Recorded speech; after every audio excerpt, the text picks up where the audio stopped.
it's more anti-Second Amendment, I think, than I've ever seen in my adult life, at least. That I'm aware of.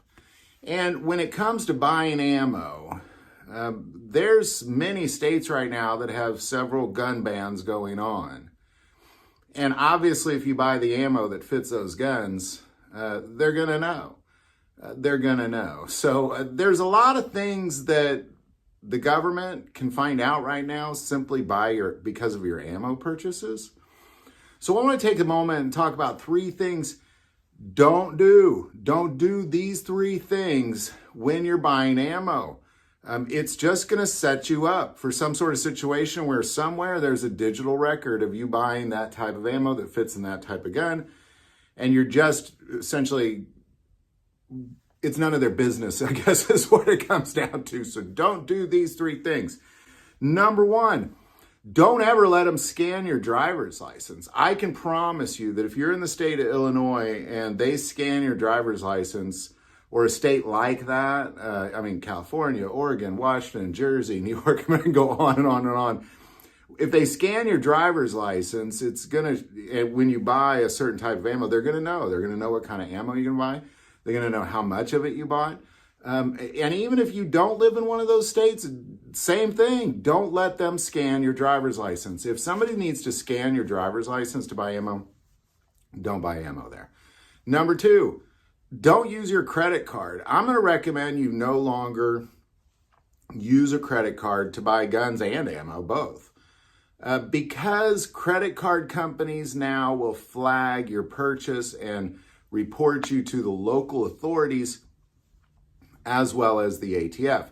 So, for example, if I go into a store and I buy like 1,000 rounds of a certain type of ammo and maybe like 2 or 3 guns, the credit card company is going to flag me, and they're going to share that information as kind of a warning to my local sheriff, as well as to the ATF. And, you know, that's not a very big purchase, and what is? Like, at what point is it,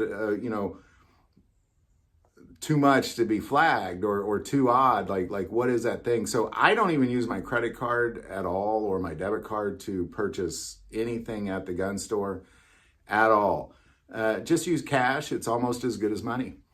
Number 3, and this one is going to take a little effort on your part, but if you live in one of the anti-Second Amendment states that, not only require you to scan a driver's license or have a permit to own a gun, like any of that stuff, unless you could just freely go buy a gun and you don't need a permit, you don't need anything, you just can buy it and you're not limited on what guns you can buy, unless you live in that state, one of those states, I'm going to recommend you never buy ammo in that state that you live in. For example, if you're in Illinois, come on over to Missouri. You're not going to have any problems, and we're right next door.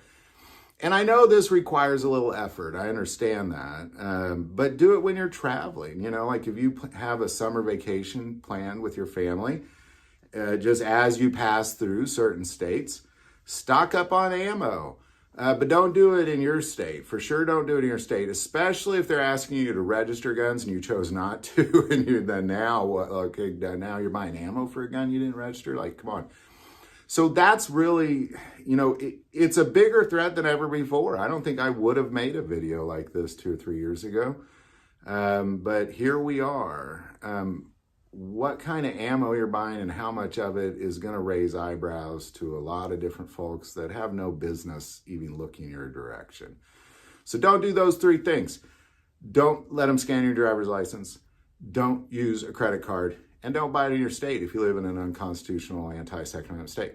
So there you go. Any thoughts or insight or any others, definitely put it below, any insight on this, definitely put that below or your thoughts. I will like to take a moment and say most people watch this channel, they're not subscribers. Take a moment, hit that subscribe button. It greatly increases the algorithm and our ability to get these messages out.